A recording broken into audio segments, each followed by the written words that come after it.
grande vogue pour le divan de Lacan. On dit, les gens disent que la moitié de la morgue s'est retrouvée sur le divan de Lacan. Le mercredi, par exemple, la clinique était à moitié vide, puisque je succédais sur le divan. Mais donc, Guattari et un partage des rôles va progressivement s'installer. Donc, Guattari fait des allers-retours à la borde, et puis à un moment donné, Houry lui dit, ce serait bien que tu viennes, parce que tu sais animer des groupes, tu sais un sens de l'organisation via les auberges de jeunesse, les groupes politiques, etc. etc. Il continue à être militant de groupes politiques à Paris et ailleurs. Guattari milite un peu chez les trotskistes, mais il en dévie après. Il va vers toute une mouvance qui s'appelle l'opposition de gauche, mais qui réfléchit à l'auto-organisation, on peut appeler ça aujourd'hui. C'est avant l'autogestion, tout ça, le terme n'existe pas. Mais il y a des pays qui vont en Yougoslavie. Guattari va en Yougoslavie, voir ce qui se passe, qu'est-ce que c'est que cette auto-machin. On va en revenir très critique. Très tôt dans ces années 60, il va aller en Chine. Un premier voyage en Chine, avant que ce soit. Il va revenir dégoûté, nous disant qu'il n'a rien compris. Il est allé en Chine, il n'a absolument rien compris ce qui se passait. C'est terminé, il ne sera jamais maoïste. Et dans la clinique, c'est un peu là qu'on parle bien, un partage des rôles va se dessiner entre les affaires intérieures, Jean-Louis, et les ministres des Affaires extérieures, Félix Guattari. Ceci étant, il aura la fonction à la borde d'une sorte de, on pourrait dire, directeur des ressources humaines. Et alors il va mettre en place des choses inspirées des auberges de jeunesse qui feraient frémir beaucoup d'entre nous ici. Je ne sais pas si ça passerait très bien. Il va mettre en place ce qui s'appelle la grille.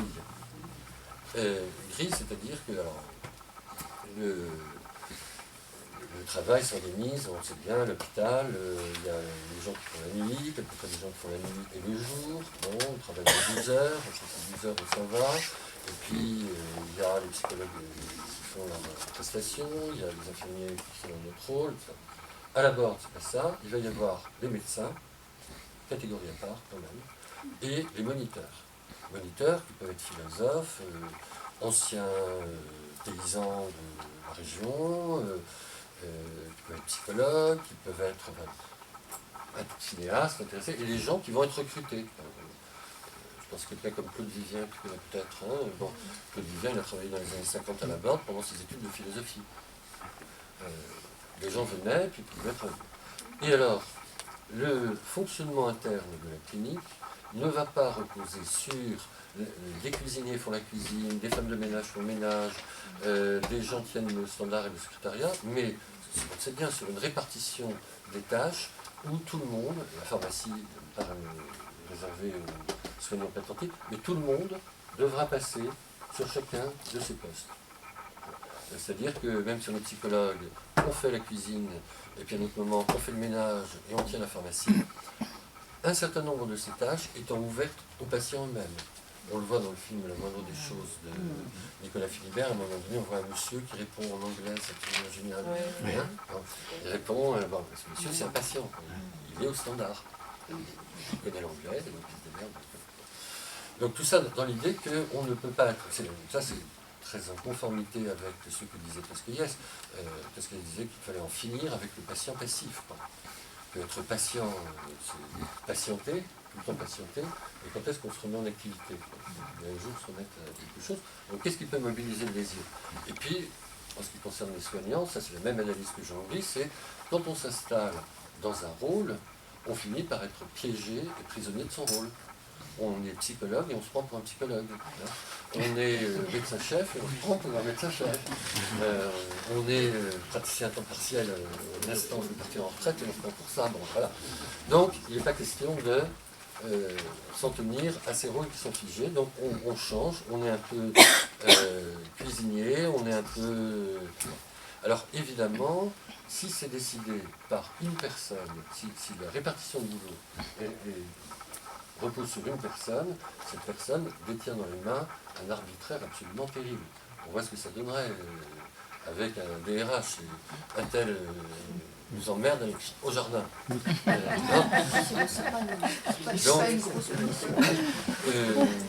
Ce qui fait qu'il va installer une commission grille qui n'échappe pas au système général, c'est-à-dire où chacun alternativement, fera partie de la commission grille.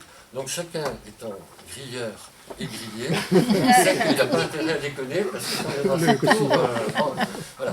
Donc, vous imaginez ce que ça représente. C'est pour ça que quand, pas tout à dire là-dessus, mais quand il y a eu une introduction de la psychothérapie institutionnelle dans le secteur public, elle s'est faite d'une manière forcément beaucoup plus timide. Hein, si on considère que des principes comme ceux-là étaient au cœur de la psychothérapie institutionnelle version Ouri et Guattari, évidemment, les statuts de la fonction publique ne le permettaient pas. Hein.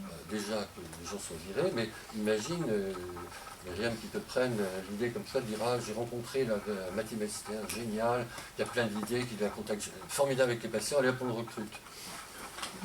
Jamais c'est possible.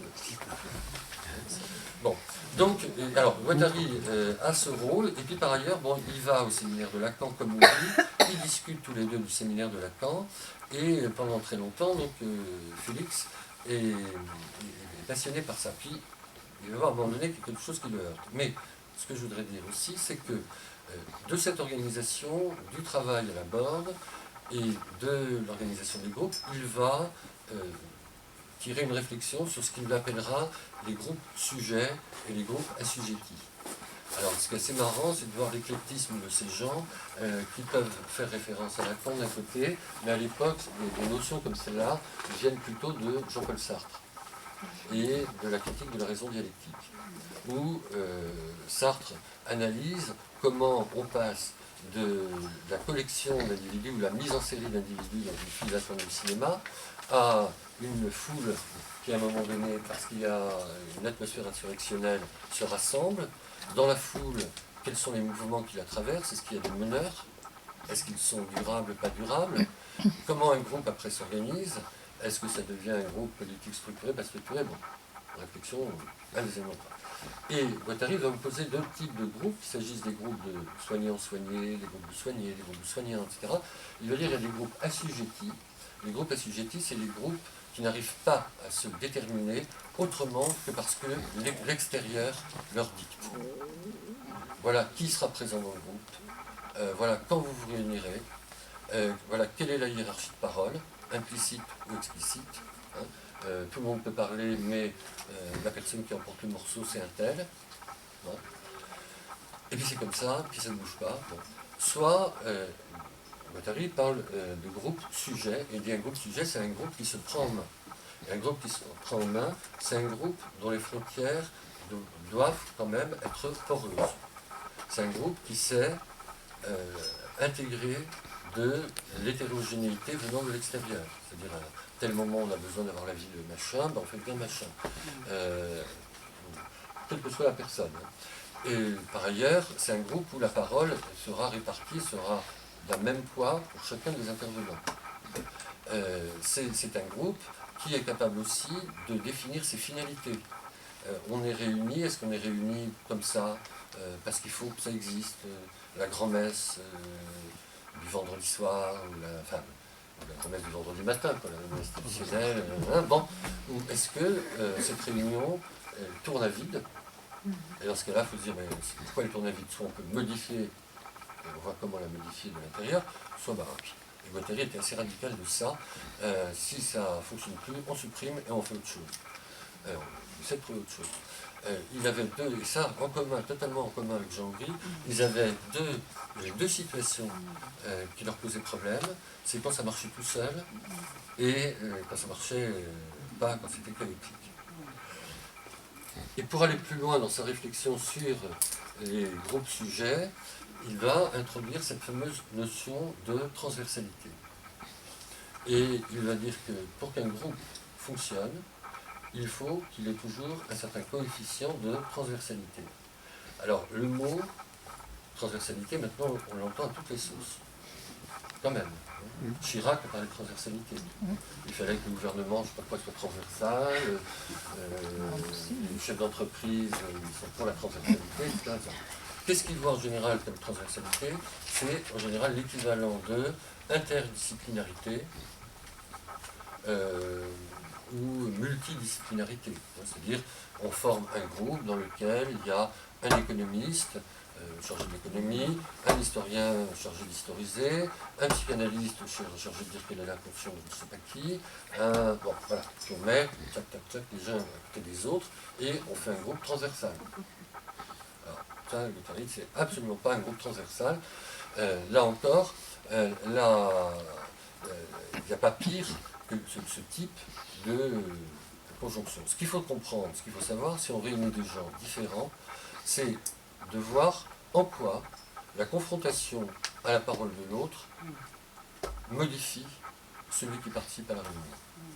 C'est-à-dire que chacun peut être présent à côté de quelqu'un d'autre sans l'écouter.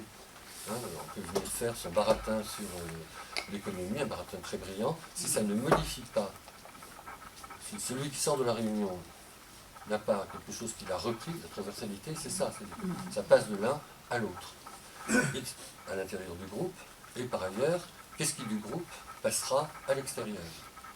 Les gens qui se réunissent là, par exemple, à la board, viennent du groupe machin, du groupe attel, et se retrouvent dans un troisième groupe. Qu'est-ce qui, de ce qui sera élaboré dans le groupe, quels seront les effets de ce qui s'est passé dans le groupe sur d'autres groupes à l'extérieur. S'il y a transversalité, c'est qu'il y aura eu un effet. Mais ça peut marcher, ça peut ne pas marcher.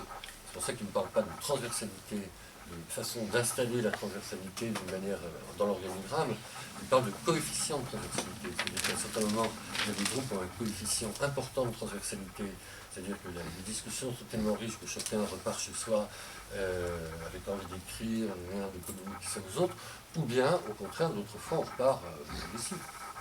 Donc le coefficient de transversalité très faible. Donc il va travailler sur le dynamisme, et je crois que c'est, peut-être on pourrait faire un lien. Alors, je vous rassure tout de suite, hein, Marie-Paul, je ne serai pas du tout, je n'entreprendrai pas de dire quel est le virage introduit dans la pensée et la réflexion de Guattari par la rencontre avec Deleuze. Enfin, je vais juste essayer de situer un peu les choses. Disons que jusqu'en 1969, le duo Guattari-Moury fonctionne vraiment remarquablement bien. On en trouvera des échos, je pense, dans les publications du GTPSY, publications du GTPSY qui sortent aujourd'hui, qui sont des archives psychiatriques intéressantes sur Denis.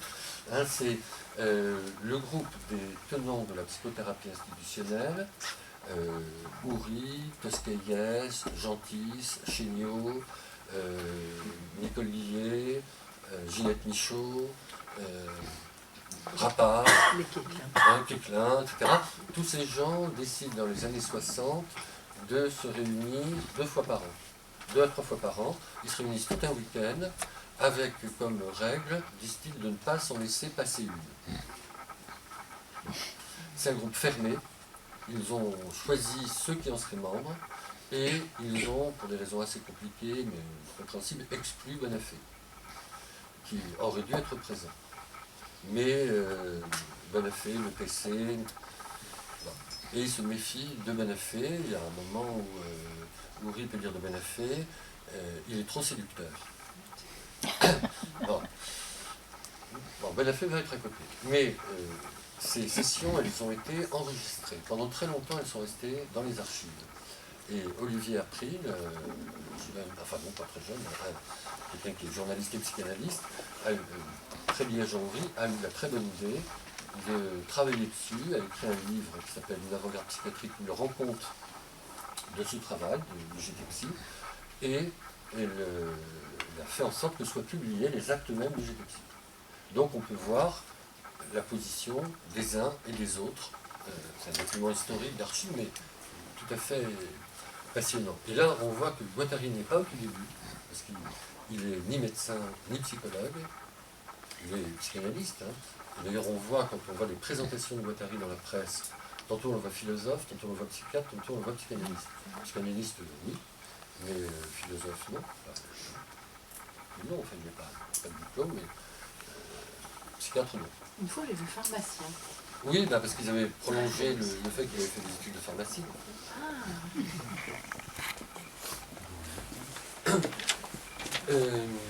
qu'est-ce qu'on peut dire? Oui, alors, donc, dans cette réflexion avec le GTEPSI, réflexion autour des groupes, réflexion autour des collectifs, est-ce que Maury va continuer, lui, à mener cette réflexion? Je crois que Guattari va s'interroger, va, par ce biais, réflexion sur les groupes qui vivent, qui naissent, qui vivent, qui meurent, des groupes faits de multiples intervenants. Ça va l'amener à travailler des notions comme multiplicité, singularité, la tension entre les deux, sur le fait que un groupe qui se structure, ça peut devenir problématique si la structure se terrose. Et alors c'est une époque où ils vont tous travailler beaucoup, structure, pas structure. C'est l'époque du structuralisme, influence de Lacan, influence de Lévi-Strauss. Est-ce qu'on peut comprendre, par exemple, un endroit comme la Borde, comme un ethnologue, parce qu'il y a plein d'ethnologues qui passent à la Borde, pas des moindres, qui viennent. Alors est-ce qu'on peut comprendre la répartition des gens, la façon de vivre, comme l'ethnologue comprendrait un village barouilla, un village d'Amérique latine, bon. Et est-ce qu'on peut en faire une analyse structurale? Quelqu'un comme Poncin, qui appartient au GTEPSI, lui, va essayer de faire une analyse structurale, un peu lévi-straussienne du fonctionnement d'une institution. Bon. Et Guattari ne va pas lui aller. C'est comme ça qu'il va rencontrer les réflexions de Gilles Deleuze. Gilles Deleuze, qui pourtant a fait certainement les plus beaux articles sur le structuralisme. C'était republié, je pense, mais il a fait un article qui s'appelle tout simplement « Qu'est-ce que le structuralisme ?» C'est une merveille. En 10 critères. Bon. Et pourtant, donc, il s'est complètement approprié ça, et il va rencontrer Guattari. Alors bon, vous verrez, si vous lisez les biographies, tout ça, circonstances de l'ordre. Et il y en a un, Félix Guattari, qui a l'expérience du terrain, qui connaît la folie, qui connaît la psychose, et l'autre, Deleuze, qui est un monsieur qui travaille énormément, mais en chambre, enfin en fac. Et Deleuze, dans la logique du sens, mais aussi, je pense déjà dans différentes répétitions, mais bon, Deleuze, il a écrit sur Mazoche, il a écrit sur les philosophes, bien sûr, mais dans la logique du sens, il est très très intéressé par les figures de Lewis Carroll et d'Artaud, j'ai lu. Lewis Carroll, c'est une forme de dépassement de la logique, de maniement permanent du paradoxe, donc on pourrait dire de confins de la folie, mais très organisé, très lisse, très brillant. Mais c'est l'invention aussi de néologismes, Jabberwocky, etc. Bon. Donc la pensée de Lewis Carroll intéresse Deleuze, en ce sens qu'elle s'approcherait peut-être, si on dit que les néologismes sont caractéristiques de la psychose, est-ce que là il y aurait quelque chose qui s'en approcherait? Et il oppose le développement qu'il appelle en surface de Lewis Carroll à ce qui émane des profondeurs de la psychose et qui s'exprimerait chez Artaud. Avec le corps qui est troué, éclaté, morcelé, le cri qui n'est plus mis en logique, ni en paradoxe. Donc une tension qui est entre deux figures de la folie. Il n'y a pas que celle-là. Il travaille sur d'autres figures de la folie, comme tout à l'heure je parlais de Fitzgerald et de Malcolm Lowry. C'est aussi dans la logique du sens, il y a un chapitre, à mon avis, lisible, parmi tous, sur l'alcoolisme. L'alcoolisme. Et qui commence par cette fameuse phrase de Fitzgerald, qui est « Toute vie est de toute manière une entreprise de démolition ». Propos d'un alcoolique. Toute vie est de toute manière une entreprise de démolition, et lui, Fitzgerald, il va la mener, cette entreprise de démolition, de façon très conséquente dans sa vie personnelle et par son recours à l'alcool. Bon, c'est pas très optimiste, mais bon, ces figures-là intéressent Deleuze, il travaille et il rencontre Guattari. Il y a un qui a une espèce d'expérience de terrain, et de penser sur les groupes, penser du mouvement, penser de l'événement.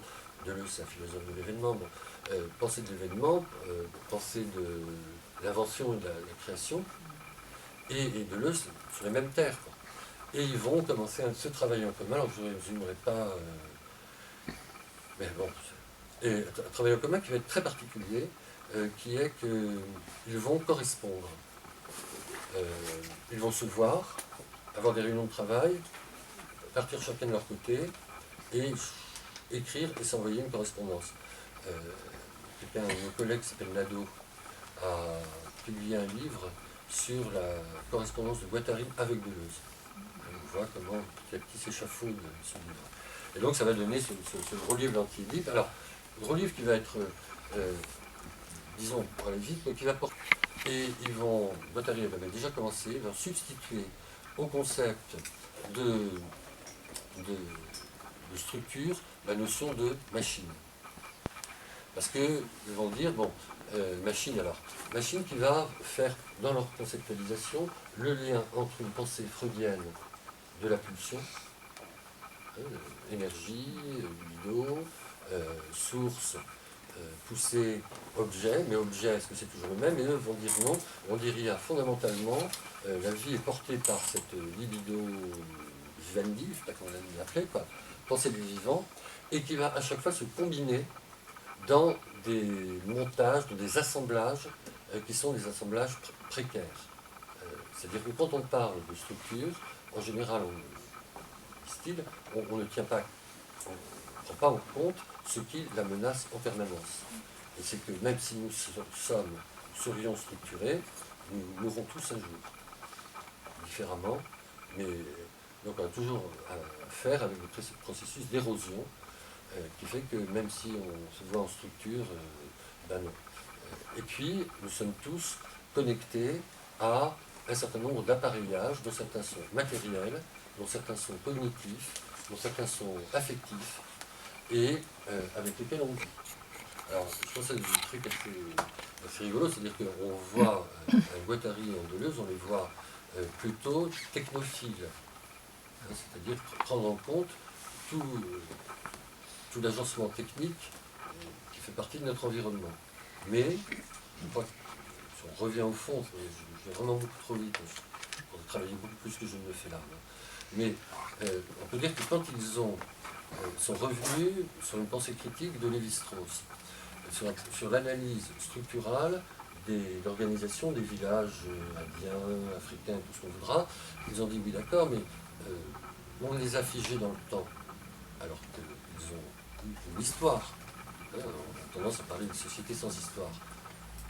Bon, plus ou moins, c'est pas trop. Et d'autre part, on ne prend pas en compte, dans ces analyses ne prennent pas en compte les spécificités technologiques et les inventions technologiques par exemple, chasser à l'arc, ça veut dire quelque chose. Alors on peut voir la symbolique de l'arc, ce que feront les structuralistes, prendront les choses au niveau du symbole, en complément ou en opposition à d'autres symboles. Masculin, féminin, les ancêtres. Mais une casserole, ça sert à quelque chose. On a inventé, on n'a pas inventé la casserole dans cette société. On dispose des arcs, on a une brouette, on n'a pas de brouette. Pourquoi vous verrez la brouette que sous son angle symbolique maternelle, qui porte l'enfant. Et donc, leur critique va la construction de la notion de machine, elle va être très liée alors, à une réflexion, disons, sur la technique qui est portée par des gens comme Simondon. Et on pourrait dire que c'est totalement anti-heideggerien. Alors, c'est assez drôle parce qu'on entend souvent des gens qui sont technophobes, enfin, la technique, qui nous déshumanise. Eux, ils ne sont pas du tout comme ça. Ça peut être la meilleure ou la pire des choses, la technique. Mais par exemple, on entend des gens dire notre monde, technique, bon. Et puis les mêmes gens qui disent ça vont sortir de la salle, ils ont fait un grand discours contre la technique, prendre leur téléphone et dire bon, prépare à manger, j'arrive. Ou regarder la télévision le soir, ou prendre la bagnole pour rentrer chez eux. Alors, le propos de l'osmatérien, c'est de dire non, c'est de dire nous sommes dans un environnement technique, mais qu'est-ce qu'on en fait de cet environnement technique et surtout qu'est-ce qu'il fait sur nous et jusqu'à quel point. Alors, bon, j'ai pris beaucoup de temps, je vais juste vous lire, si vous voulez, je vais juste vous lire un tout petit passage. Simplement pour dire que Deleuze et Guattari vont continuer leur travail, et Guattari va continuer à écrire tout seul jusqu'à qu'est-ce que la philosophie. Il y a aussi chez eux une réflexion fondamentale sur le langage qui est extrêmement intéressante. Ils vont servir de James Leff, linguiste danois, contre sociaux, enfin bon, plein de choses extrêmement fortes, mais qui ont à voir avec la clinique. Je finirai là-dessus. Ça a à voir avec la clinique parce que ce qui les intéresse, c'est de comprendre ce qu'est la production de subjectivité. Et parmi les choses qu'ils vont mettre en évidence dans l'anti-édite, c'est reprendre aussi la manière dont les investissements de désir se portent sur le champ social. Et pour dire très vite, ils vont mettre en évidence deux grandes tendances, là encore concept connu de tout le monde, la déterritorialisation et la reterritorialisation. Ils vont dire que dans notre subjectivité, notre façon d'être, on est toujours au croisement des deux. Par exemple, par Internet, on est totalement déterritorialisé, et on peut être coincé dans sa banlieue pendant très longtemps, mais technique, légale, économique, politique, abstraite, autant que posturale. En témoigne l'existence d'autres machines moins visibles, connectées aux premières, ordinateurs, outils comptables, caisses enregistreuses, coffres-forts, vestiaires, pharmacies, armoires où sont placés les fichiers des commandes, les recettes de cuisine, les flyers publicitaires, les dossiers. Tous ces objets sont des réceptacles à signes qui entrecroisent des codes, publicité, bilan financier, ou enregistrent des projets pas nécessairement compatibles, équilibre économique, équilibre des employés en insertion. Alors, deuxième terme, c'est les flux matériels et signalétiques. Alors, un tel restaurant est aussi traversé par des flux énergétiques et signalétiques. L'eau, l'électricité, la déambulation en va-et-vient, l'information par mail, les coups de téléphone, le bouche à oreille. À l'origine, Agap était un projet improbable, il avait très peu de chances de voir le jour. Il fallait donc de l'énergie pour le défendre, du désir pour qu'il se pérennise, libido constructiviste, force convergente ou divergente de ses promoteurs, de ses alliés, de ses adhérents. Cette opiniâtreté s'est traduite en discours, s'effectuant en démarches réitérées, flux de paroles, stock de rapports, dialogue interminable. Cette énergie à tonalité maniaque ou dépressive, liée aux scansions des machines, bridée par les impératifs des roulements, ont codé les rhétoriques de la persuasion, suscité des prises de tête, engagé le corps, coup de chaud, coup de froid, transpiration, généré des angoisses, des envies de faire la fête ou bien de tout plaquer. Il fallait aussi compter avec les flux d'argent, aussitôt reportés sur les graphiques prévisionnels, dont l'abondance ou la rareté n'était pas sans incidence sur le moral des troupes. Il y eut même des flux spectaculaires, certains s'en souviennent, et incontrôlés, fuite de la pompe à bière qui inonda le temps d'un week-end les étages inférieurs du bâtiment avant d'alerter l'opinion quand la bière s'écoula en ruisseau dans la rue. Troisièmement, les univers incorporels. Alors, la cuisine a ses mythologies. Celle des grands chefs charismatiques, les univers incorporels chez Félix, a ses mythologies, celle des grands chefs charismatiques ou supposément géniaux, celle des bouchons lyonnais, des bistrots de quartier, celle des secrets de grand-mère, celle rapportée des confins du bout du monde. Elle a ses obsessionnels de la mesure, ses fanatiques de l'expérimentation, elle a ses héros et ses modes qui peuplent les imaginaires. Au départ, nos partenaires du théâtre nous avaient passé la commande. Vous vous souvenez, faites un restaurant comme celui que l'on fréquente l'été au moment du festival à Villeneuve-les-Avignon. Bon. Parmi nous, personne n'a fait le déplacement pour voir, mais tout le monde en avait une idée précise qui poussait à l'invention. Les manières de manger suivent aussi des tendances, tenir au corps ou rester mince, ou les deux à la fois, qui prêtent forcément à discussion. Enfin, les goûts, les saveurs ouvrent à des univers esthétiques, culturels ou littéraires, la Madeleine de Proust, la poule au pot d'Henri IV, la blanquette du commissaire Maigret, ou évoquent des territoires d'enfance ou des rêves d'évasion. D'autres univers incorporels affluent également sur les pratiques. À plusieurs reprises, revient sous la plume de Félix Guattari l'idée du complexe de 36. Alors, complexe de 36 qui hante les esprits, grève massive, puissance des syndicats, gouvernement du Front populaire, congé payé en prime.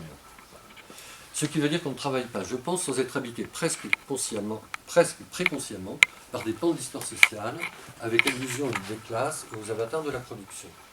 En l'occurrence, psychothérapie institutionnelle oblige, j'aurais rêvé d'une coopérative un peu mythique, sans doute, puisque réinventée à partir de Tosquelles ou de quelques réminiscences de Lippe. Mais mes proches complices, entrepreneurs et humanistes dans l'âme, beaucoup plus réalistes, se voyaient mieux en patrons de gauche, soucieux de leurs ouvriers et fiers de leur promotion. Enfin, certains, malgré la modestie de l'affaire, avaient des expectatives plus grandioses. Un jour, un jeune employé en insertion m'expliquera que notre restaurant devait conquérir la planète et s'imposer comme d'être le premier maillon d'une future chaîne mondiale, comme McDonald's, à condition bien sûr, premièrement, ça c'est pour le directeur de l'hôpital, de modifier les conditions de travail et le type de produit proposé à la clientèle. Au fond, dis-je, chacun délirait un peu à sa manière avec ses univers incorporels de référence, mais le jeune employé, lui, était beaucoup plus en prise avec le délire de l'air du temps. Bon. Et enfin, dernier élément, ce sont les territoires existentiels. Alors, ce n'est pas pour rien que Guattari s'intéresse aux descriptions du développement précoce de l'enfance, et à la fin, il a beaucoup travaillé sur Daniel Stern. Développement proto-hystérique, alors, développement proto-hystérique de la construction des territoires du moi, sur Félix, qui s'affirme peu à peu dans une interdépendance inextricable du sens du moi et du sens de l'autre. Car ce que Stern met en lumière en détaillant les modalités de perception, de relation, d'apparition de l'objet, de découverte du corps, d'accordage des affects, d'acquisition des signes, de délimitation de ce qui partage ou non depuis le soi émergent jusqu'au soi verbal, sont autant de territorialités subjectives, potentiellement réactualisées tout au long de la vie. Ces formes de contact, de saisie, des contours, de sensibilité aux ambiances, de rapprochement ou de prise de distance des objets, d'appropriation des codes, caractérisent la singularité de l'être là de chacun. Toujours présente dans le feuilletage de la personnalité, elle se révèle sous tel ou tel aspect, prévalant selon les circonstances dans un espace donné. Dans le cas de l'entreprise d'insertion qui me sert d'exemple, où se croisaient psychose et production, on ne pouvait qu'y être attentif. La cuisine sollicite tous les registres sensoriels, vision, toucher, olfaction, audition. Des odeurs y aiguisent l'appétit, d'autres sont écœurantes.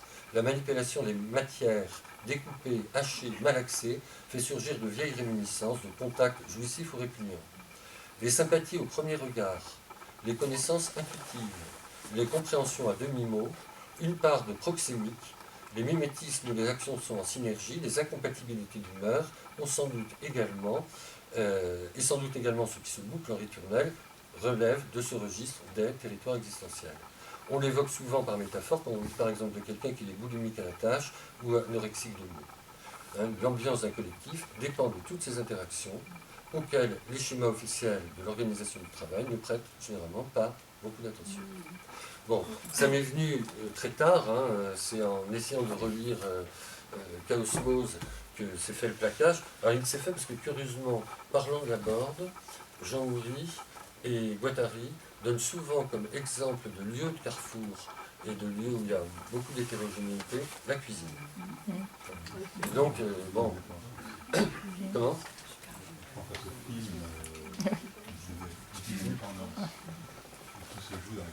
Oui, oui.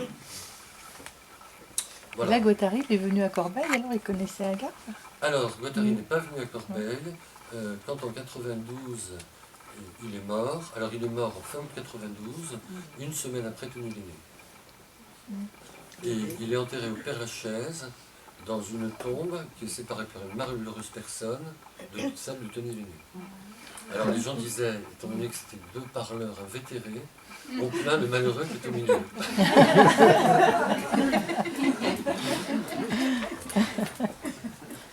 Et donc, il meurt. Et à ce moment-là, on était quelques-uns à se dire qu'il aurait été intéressant, on avait des projets pour l'emmener faire la tournée des différents secteurs, de voir ce qu'il aurait pu faire. Puis il meurt précocement à 62 ans. Problème cardiaque. Parce qu'à Corbeil, tout le monde regrette Agap. Hein, Oui, quand oui. on va au théâtre.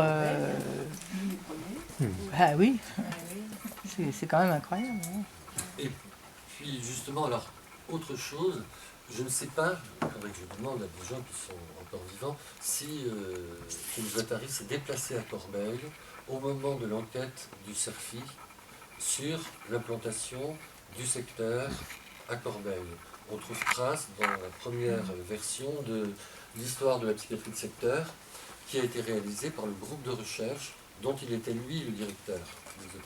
Cette équipe de recherche qui s'appelait le CERFI, le Centre d'études, de recherche et de formation institutionnelle, et qui a fait une série d'études passionnantes, et dont une qui est la jeunesse du secteur.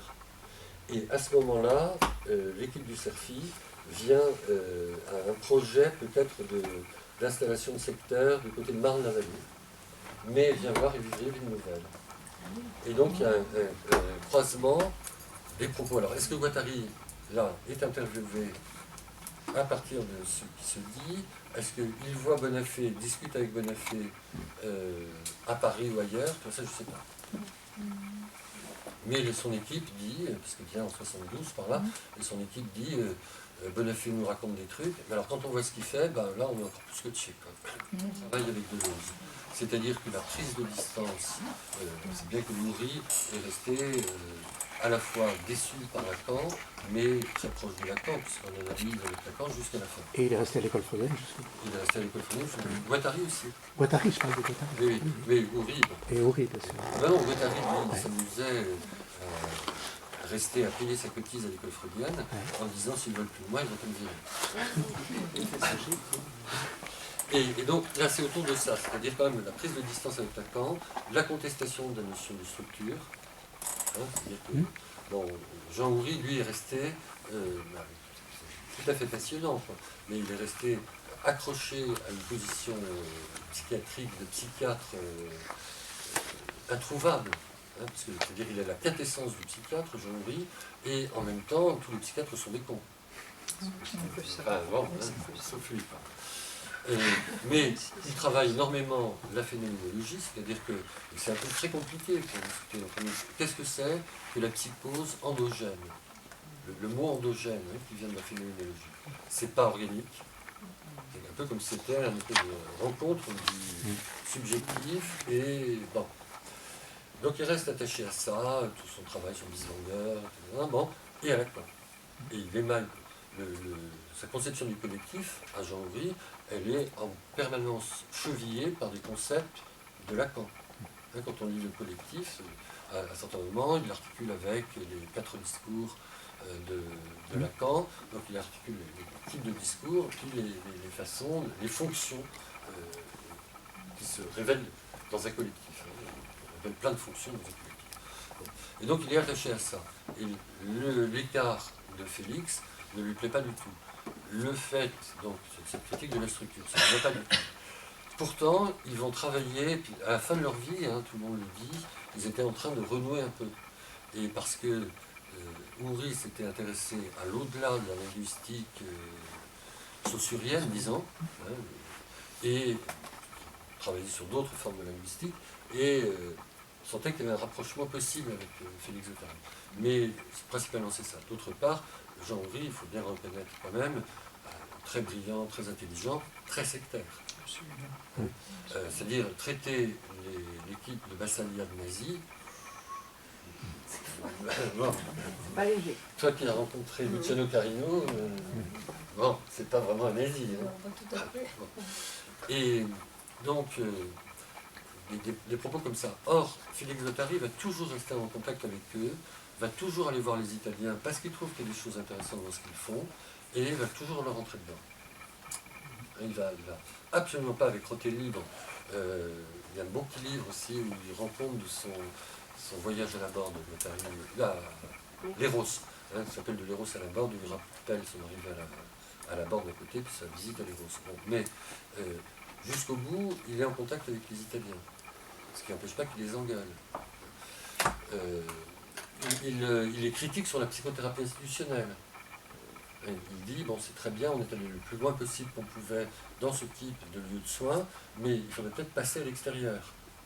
C'est ça, il me semble qu'il y a cette question d'ouverture chez Guattari, de toujours ouvrir sur l'extérieur. En 85,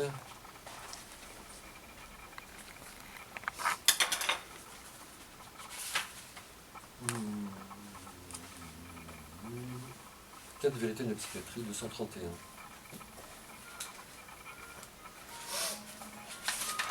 Voilà.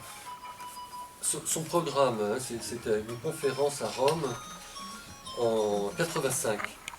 Son programme pour la psychiatrie, c'est 1. La transformation des équipements lourds existants. Deuxièmement, le soutien des expériences alternatives. Troisièmement, la sensibilisation et la mobilisation sur ces thèmes de partenaires sociaux les plus divers. Et quatrièmement, ça c'était son dada, le développement de méthodes renouvelées d'analyse de la subjectivité inconsciente, tant au niveau individuel que collectif. Et ça, bon, et Tosquelles, Et Jean Houry, par exemple, Houry peut-être moins, mais Toscaïès aura toujours une position très bizarrement critique et de refus de Foucault.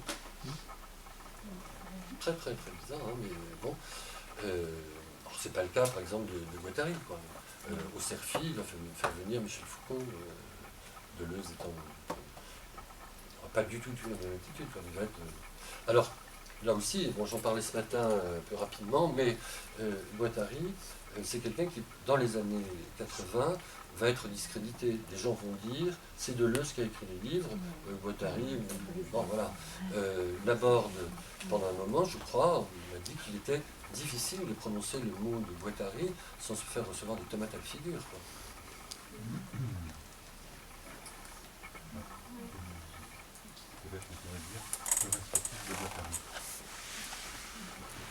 Plus fort. Ou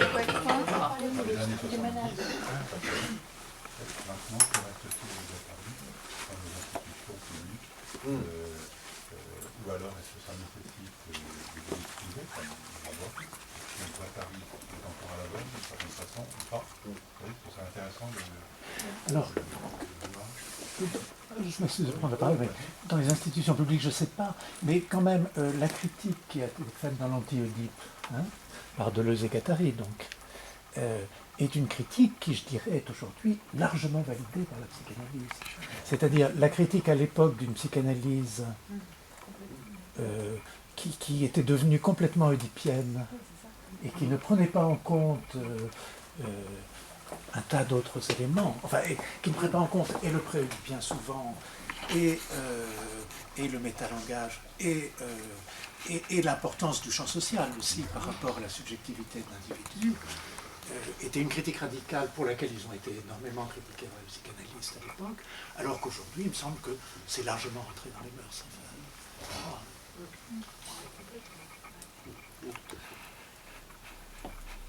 Ce qu'il en reste, c'est déjà fait, quoi.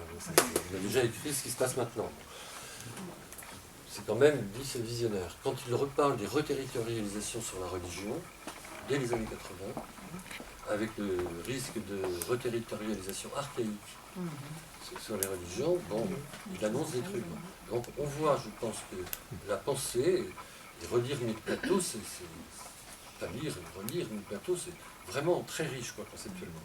Et puis ce que tu poses, c'est en termes d'action, quoi, en termes de qu'est-ce qu'on en fait, hein, et je crois que c'est ce qu'on se disait hier à l'Assemblée Générale, quoi. Si on reste entre nous, on n'arrivera à rien. voilà. Ça, c'est la leçon de Guattari. Oui.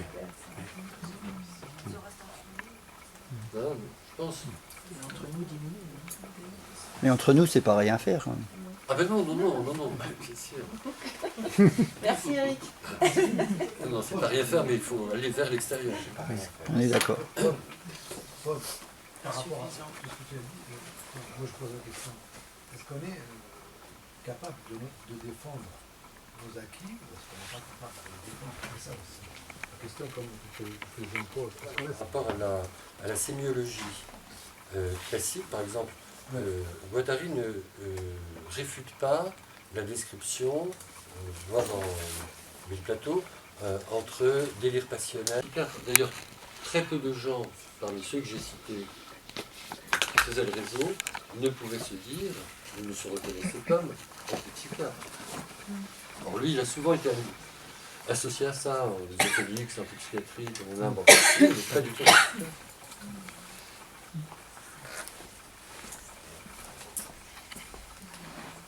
Bon. Merci.